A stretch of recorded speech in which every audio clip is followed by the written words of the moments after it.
சத்யா மற்றும் வித்யா இருவரும் 5 பாடங்களில் பெற்ற மொத்த மதிப்பெண்கள் முறையே 460 மற்றும் 480. மேலும் அதன் திட்ட விளக்கங்கள் முறையே 4.6 மற்றும் 2.4 எனில் யாருடைய செயல்திறன் மிகுந்த நிலைத்தன்மை உடையது? ஸோ எல்லா இதுவும் விவரமும் கொடுத்துருக்காங்க. இந்த விவரத்துல இருந்து நம்ம ஷார்ட்டா ஒரு வெர்பல் கொடுத்துருக்காங்கன்னா, ஒரு வேர்டு கொடுத்துருக்காங்கன்னா, அதை நம்ம என்ன பண்ண போறோம், எண்களாவோ அல்லது எழுத்துக்களாவோ மாற்றி எழுத போகிறோம். இங்கிலீஷில் மீன்ஸ் அந்த நம்பரு சிக்மா எக்ஸ் இதெல்லாம் போடுவோம் இல்லையா, அதை சொன்னேன். இப்போ எத்தனை பேர் கொடுத்துறாங்க? சத்யா, வித்யா. சத்யா, இது வித்யா. ஏன் இங்கே நான் தனித்தனியாக எழுதுறேன்னா முறையேன்னு சொல்லிட்டாங்க. அப்போ 2 பேருக்கும் தனித்தனியாக இது பண்ண போகிறோம். சத்யா மற்றும் வித்யா இருவரும் 5 பாடங்களில் பெற்ற மொத்த மதிப்பெண்கள் முறையே. அப்போ 2 பேருமே எத்தனை சப்ஜெக்ட் தான் எக்ஸாம் எழுதுறாங்க? 5 பாடங்கள் தான் எழுதுறாங்க. எத்தனை சப்ஜெக்ட், எத்தனை அப்படின்ற கேள்விக்கு பதில் சொல்லக்கூடியது எண்ணிக்கை. அப்போ எண்ணிக்கை நான் சொல்லுவோம் n = 5. இங்கே n = 5. 5 பாடங்களில் பெற்ற மொத்த மதிப்பெண்கள். மொத்தத்துக்கு கணக்குல நம்ம ஒரு சிம்பிள் சொல்லுவோம். எக்ஸ் என்ற தரவுகளின் கூடுதல். மொத்தம் என்றாலும் கூடுதல் அப்படின்னாலும் ஒண்ணு. ஸோ மொத்தம் அப்படின்னு சொன்னாவே கூடுதலுக்கு கணக்கில் என்ன சிம்பிள் சொல்லுவோம்? சிக்மா. ஈய கொஞ்சம் நீட்டா மாதிரி போடுவோம் இல்லையா, அதான். அப்போ சிக்மா. எக்ஸ் என்ற தரவுகள்னு வச்சுக்கலாம். அந்த பாடத்தை ஒரு இதுவும் 5 தரவுகள் கொடுத்துருக்காங்க. தமிழ், இங்கிலீஷு, கணக்கு, சயின்ஸு, சோசியல் சயின்ஸ். அப்போ அது எல்லாமே நான் எக்ஸ்ன்னு எடுத்துக்கணும். எக்ஸ் என்ற பாடங்களின் கூடுதல், எக்ஸ் என்ற பாடங்களில் பெற்ற மதிப்பெண்களின் கூடுதல், அதான் மொத்த மதிப்பெண்கள். சிக்மா எக்ஸ் = எவ்வளோ ஃபர்ஸ்ட் கொடுத்துருக்கணும் தான் 460. இங்க சிக்மா எக்ஸ் = இவங்க எவ்வளோ மார்க் எடுத்திருக்காங்க? 480. அடுத்தது, மேலும் அதன் திட்ட விளக்கங்கள் முறையே. திட்ட விளக்கத்துக்கு என்ன சொல்லுவோம்? இது என்ன இது சொன்னோம்? சிக்மா. அப்ப திட்ட விளக்கத்துக்கும் என்ன சொல்லுவோம்? சிக்மா. ஆனா இந்த மாதிரி போடக்கூடாது, இதை இப்படி போகணும். சிக்மா = இந்த சிக்மா = முறையேன்னு சொல்றாங்க. ஃபர்ஸ்ட் கொடுத்துங்க, ஃபர்ஸ்ட் ஆளுக்கு எழுதிங்க. 4.6, இது 2.4. சரி, கொடுக்கப்பட்ட விவரங்களை சிம்பிளிஃபை பண்ணி எழுதியாச்சு. என்ன கேட்குறாங்க பாருங்க, யாருடைய செயல்திறன் மிகுந்த நிலைத்தன்மை உடையது? மிகுந்த நிலைத்தன்மை அப்படின்னு ஒரு வார்த்தை வந்துச்சு அப்படின்னு சொன்னா நம்ம கண்டுபிடிக்க வேண்டியது மாறுபாட்டு கெழு. மாறுபாட்டு கெழுக்கு இங்கிலீஷ்ல கோஎஃபிஷியன்ட் ஆஃப் வேரியேஷன். அப்போ கோஎஃபிஷியன்ட் ஆஃப் சி, வேரியேஷனுக்கு வி. அப்போ இதான் கண்டுபிடிக்க போறோம். ஃபார்முலா நடுவில் எழுதுறேன். CV = formula sigma by X bar into 100%. அடுத்தது சிக்மா. ஓகே, இதுனா எக்ஸ் பாரு. எக்ஸ் பார்னா என்னது? சராசரி. எக்ஸ் பார்னா சராசரி. அப்போ 7ஆம் கிளாஸ் வரைக்கும் நீங்க சராசரி எப்படி படிச்சிருப்பீங்க? எக்ஸ் பார் = சராசரி = மொத்தம் பை எண்ணிக்கை.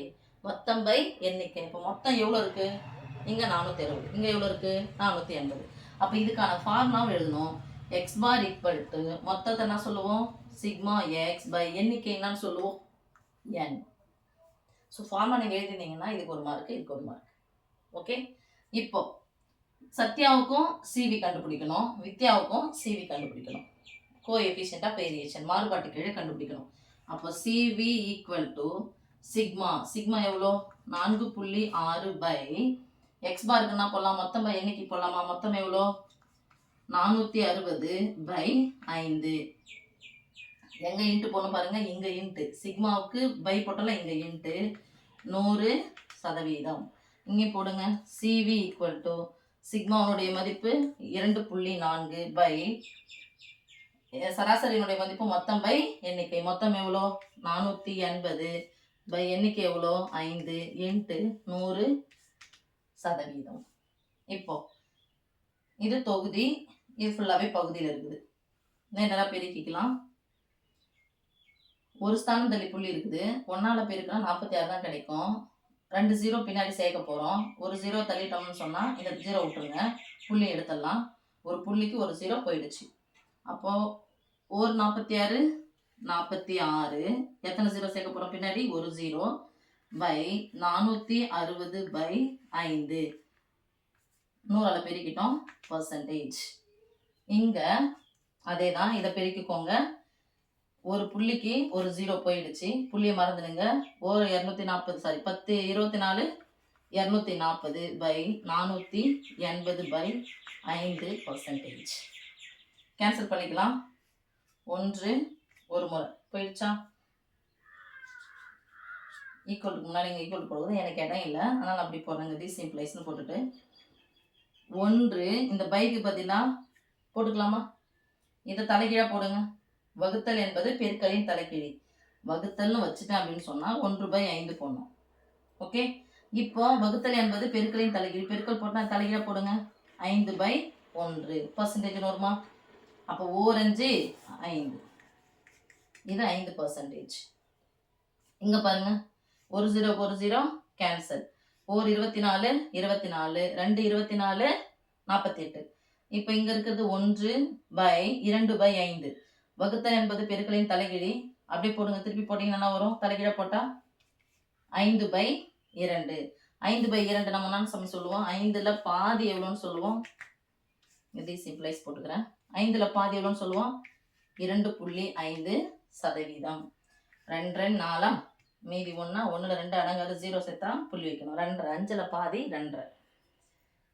இதுல மிகுந்த நிலைத்தன்மை உடையது அப்படின்னு ஒரு வார்த்தை கேட்டதுனால நம்ம சிவி கண்டுபிடிச்சாச்சு. இது எப்படிங்க மிஸ், யாருடைய மதிப்பெண்கள் வந்து செயல்திறன் வந்து மிகுந்த நிலைத்தன்மை உடையதுன்னு எப்படி போகணும்னா, யாருடைய மாறுபாட்டுக்கெழு குறைவா வந்திருக்கு, கம்மியா வந்திருக்கோ அதை தான் நம்ம அவங்களுடைய செயல்திறன் தான் மிகுந்த நிலைத்தன்மை உடையதுன்னு சொல்ல முடியும். இப்போ இவங்களுடைய இதுவு 5% சிவி, இவங்களது 2. யாருது கம்மி?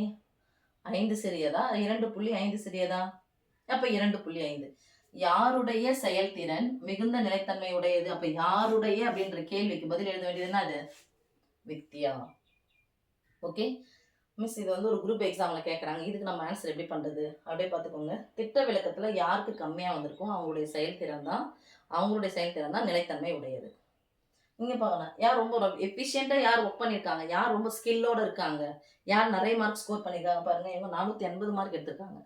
அப்போ இவங்க தான். அப்போ யார்? 2வது ஆள் தான் மிகுந்த நிலைத்தன்மை உடையது. 1 மார்க்கில் கேட்கும்போது இது மாதிரி ஆன்சர் பண்ண கற்றுக்கணும். பட் 5 மார்க்கில் போகும்போது இப்படி தான் நீங்கள் போகணும். ஓகே, இப்போ இதுக்கு 1 மார்க், இதுக்கு 1 மார்க், இந்த இதுவெல்லாம் போடுறோம் இல்லையா? இதுக்கு 1 மார்க் 3, இங்கே எல்லாத்தையும் போடுறோம் 4. ஆன்சர் எடுத்து எழுதுவோம் இல்லையா? அதுக்கு 1 மார்க். மொத்தம் 5 மதிப்பெண்கள். ஓகே.